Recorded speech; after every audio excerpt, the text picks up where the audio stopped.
ये जो है ये खतरनाक होगी। इसमें वो सारी खूबियां हैं जो मैंने अभी आपको बताई। इसमें रेडार एब्जॉर्बेंट मटेरियल भी लगा हुआ है, तो ये दिखेगी नहीं, हो जाएगी, ये स्टेल्थ है। बिल्कुल। पहली चीज ये है। दूसरी ये है कि ये हाइपरसोनिक है, क्योंकि स्क्रैमजेट भी लगा हुआ है। ठीक है। और तीसरी ये है कि जब ये जाएगी ये न्यूक्लियर कैपेबल भी है, और 500 किलोमीटर तक का वॉरहेड ले आ सकती है। 500 किलोमीटर बहुत होता है दिनेश। अगर पड़ गया तो खात्मा कर देगा जिस जगह पड़ गया। तो ये जो कमांड कंट्रोल और ये सारी चीजें होती है ना, जो हम GHQ लेके उधर जा रहे हैं, हम यहाँ जा रहे हैं, वो कुछ नहीं बचेगा। तो ये वो चेतावनी है, ये वो चेतावनी है कि सावधान रहो, बहुत हो गया। मतलब आप ये कह रहे हैं, अगर आप कुछ करेंगे तो मिसाइल चलेगी। राजनाथ सिंह इसी का मतलब आप ये कह रहे हैं कि बहुत सारे लोगों को एन मास 72 हूरों से मिलवाने की व्यवस्था जो है ये है जी, पूरी योजना, बिल्कुल बिल्कुल full programme, there is no doubt about it. तो ये इसके साथ अगली खबर देख लीजिए। ये तो हम किसी भी दिन तैयार हैं, और राजनाथ सिंह ये भी कह चुके हैं कि ये किसी भी वक्त इसका अगला हिस्सा भी आपको ऑपरेशन सिंदूर का देखने को मिल जाएगा। और तुर्की ने 2 सुपर बम टेस्ट किए हैं।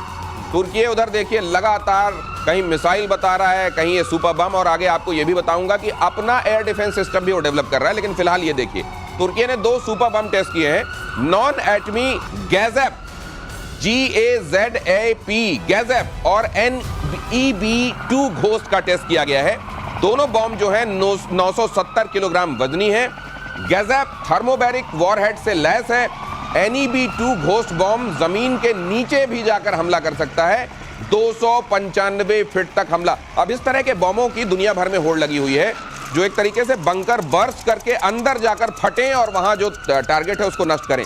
दूसरा थर्मोबैरिक मतलब इस तरीके का बॉम्ब जो उस पूरे इलाके को एक तरीके से जला दे, लेकिन न्यूक्लियर वाला इल्जाम उस जगह पर ना आने पाए। टर्की भी अपने आप को इस जगह शामिल करना चाहता है सर। बिल्कुल सही, लेकिन इसमें मेरे थोड़ा मतभेद है। ये 295 फीट नहीं जा सकता। अच्छा, कितना जाएगा? ये कंक्रीट में जाता है करीब 3 मीटर के आसपास। अच्छा। और सॉइल में जाता है 6 मीटर का। अच्छा, तो इतना ही है इसका। अच्छा। और घोस्ट इसका नाम इसलिए रखा है। आप ये कह रहे हैं कि चाइना से सीख के इसने भी अपना जो वो मैनुअल बनाना शुरू किया हथियारों वाला, लंबा चौड़ा है, उसको खतरनाक उधर बता दिया होगा। खुर्रम शहर टाइप का कुछ रखो यार, देखो सुनाई देने में थोड़ा सा ऐसा होना चाहिए, दबदबा पड़े, दबदबा है। और ये वाला क्योंकि वो जैसे क्या बड़ा तुर्रम आदमी यार, खुर्रम आदमी, इस टाइप का कुछ। और उधर वाले में कह दिया होगा तुम 295 बोल तो दो। एक बार बोल के देखो। ये भोपाल में इसको कहते हैं फेक रिया है। हाँ? ये फेक रिया है। तो दूसरी बात इसमें, ये घोस्ट क्यों बोल रहे हैं? घोस्ट इसलिए बोल रहे हैं कि इसमें इन्होंने रडार एब्जॉर्बेंट मटेरियल लगाया है। अच्छा, घोस्ट मतलब दिखेगा नहीं, फैंटम टाइप रहेगा नहीं। अच्छा, स्टेल्थ बनाने की कोशिश की है। चलेगा ना दिखेगा ना चले जब चलेगा ही नहीं तो दिखेगा क्या? हाँ, ये भी वैसे गजब स्टेल्थ है।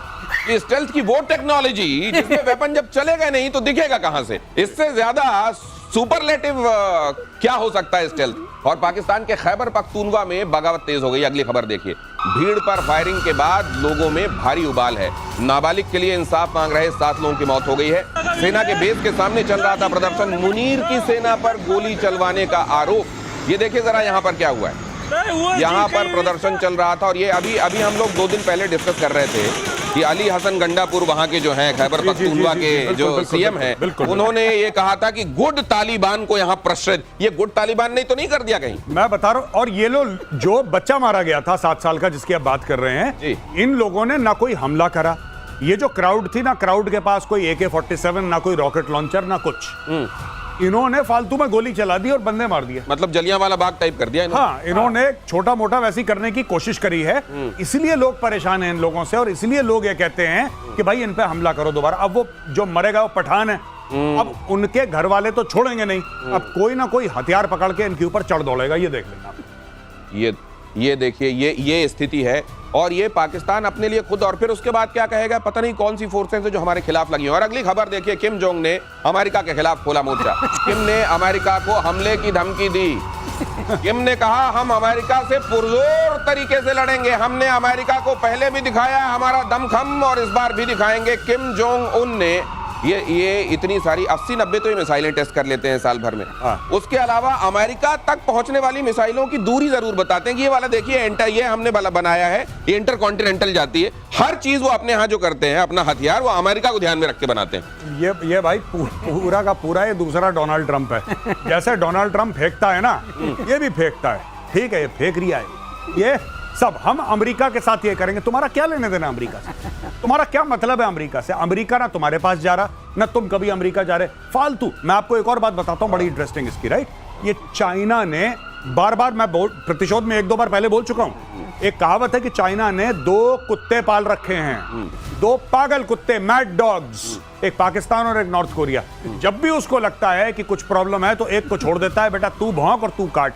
ये पाकिस्तान ज्यादा भौंकता काटता कम है, नॉर्थ कोरिया को ऐसा है कि थोड़ा सा काटने की भी क्षमता रखता है, तो चाइना छोड़ देता है दोनों को। अच्छा ये बताइए, ये जो कोरियन पेनिनसुला है नीचे की तरफ, ये साउथ कोरिया जो बेचारा है, जी, जी, वो जी। कोशिश कर रहा था, उनके यहाँ जो नए चुन के आए हैं राष्ट्रपति, वो कह रहे हैं कि हम नॉर्थ कोरिया से बात करेंगे। अब इनकी बहन जी भी हैं एक, जी। ये किम जोंग उन है, वो किम यो उंग है, हाँ। और उन्होंने कह दिया हम बात नहीं करेंगे दक्षिण कोरिया से। हाँ, नहीं ये नहीं, देखिए इनको कुछ भी करने के लिए चीन से परमिशन चाहिए।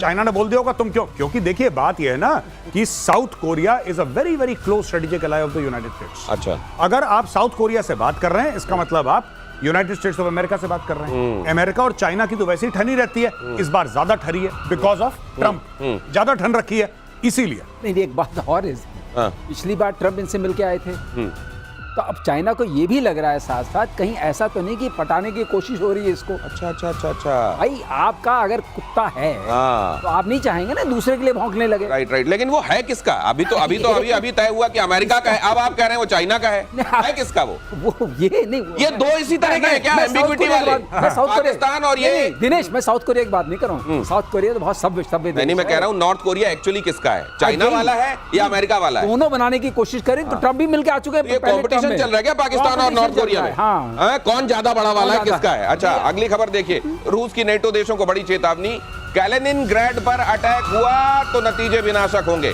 परमाणु हमला करने में 1 मिनट नहीं सोचेगा रूस, ये कह दिया गया। आप कैलिनिनग्रैड जो है, ये जो नाम आप सुन रहे हैं, ये क्यों महत्वपूर्ण है, जरा ये भी हमारे एक्सपर्ट आपको बताएंगे।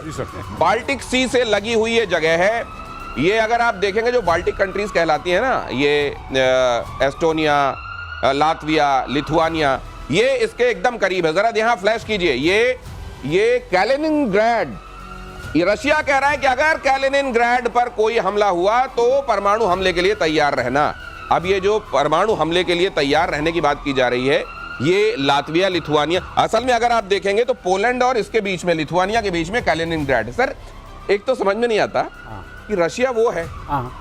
अब उसका ये टुकड़ा यहाँ क्या कर रहा है? इसीलिए इसको एक्सक्लेव बोलते हैं। एक्सक्लेव, हाँ, एनक्लेव नहीं, एक्सक्लेव। एक्सक्लेव। अच्छा, मतलब ये बाहर है, लेकिन इसकी बड़ी इंपॉर्टेंस है, ये बाल्टिक सागर में है।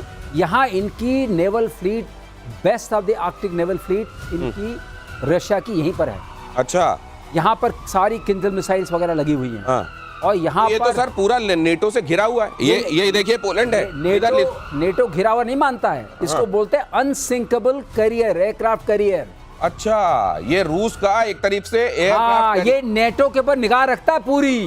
तो सर ये कह दिया गया, ये जिस तरीके से घिरा हुआ है, हाँ। इधर गलती भी हो गई कोई तो एक मिसाइल पहले यहाँ आपको एक और पता चलना चाहिए कि दर्शकों को कि ये पहले जर्मन पोर्शन था, टेरिटरी थी। अच्छा, टेरिटरी थी। यहाँ करीब करीब 1 मिलियन जर्मन्स थे, अच्छा, उनको निकाला गया। अभी यहाँ रशियंस हैं Okay. मोस्टली, 84% ज्यादा, यूक्रेनियंस भी हैं थोड़े बहुत। तो ये जो है ये बहुत इंपॉर्टेंट है रशिया के लिए to assert its power over this area, Baltic Sea, Okay. and its fleet, all the sea lanes and over NATO. तो अब मैं एक बात और मेजर गौरव आर्य आपसे जानना जी, चाहता हूँ, जी, ये बताइए जी। इस समय ये स्टेटमेंट रशिया क्यों दे रहा है, कैलिनिनग्रैड पे कुछ भी हुआ मैं न्यूक्लियर मार दूंगा? क्योंकि देखिए कैलिनिनग्रैड यहाँ पे मानिए ना मानिए घिरा तो हुआ है, अब पोलैंड है। हमने कुछ दिन पहले कवर करा था कि पोलैंड की एक एयर स्ट्रिप से पूरे का पूरा यूक्रेन में सामान जाता है, आपको पता है 80-90% हमने बोला था। अब यहाँ पे इनको कोई खतरा महसूस हुआ है मॉस्को में बैठ के, जो कैलिनिनग्राड है इसके ऊपर हमला हो सकता है। अच्छा, कोई इनपुट मिला है? जी, ओके, उसके बिना नहीं बोलते ये। अच्छा। और पोलैंड है, पोलैंड सबसे ज्यादा एग्रेसिव है इस मामले में, सबसे ज्यादा एग्रेसिव है। और ये देखिए इसके बिल्कुल नीचे पोलैंड है, और पोलैंड सामान कौन भेज रहा है यूक्रेन? ज्यादातर तो पोलैंड के रास्ते जा रहा है। 90% सर, 90%? 90% सर, 90%। वहां पे जहाज उतरता है, फिर वो जैसे भी जाए, गाड़ियों से जाए, ड्रोन से जाए, जैसे जाए वो सामान जा रहा है। ये हब है, पोलैंड जो है यूक्रेन के खिलाफ जो जंग है, ये नेटो का हब है। ओके। इसीलिए अगर इनको खतरा महसूस होता है, जैसे सर ने बोला कि किंजल मिसाइल भी है और यहाँ पे पूरा फ्लीट है उनका, सब कुछ है, और यहाँ पे ज्यादातर 80% 85% रशियन है और रशियन टेरिटरी है, अगर इसको कुछ होता है रशिया के लिए बहुत बड़ा लॉस है। आइज एंड ईयर्स है रशिया की।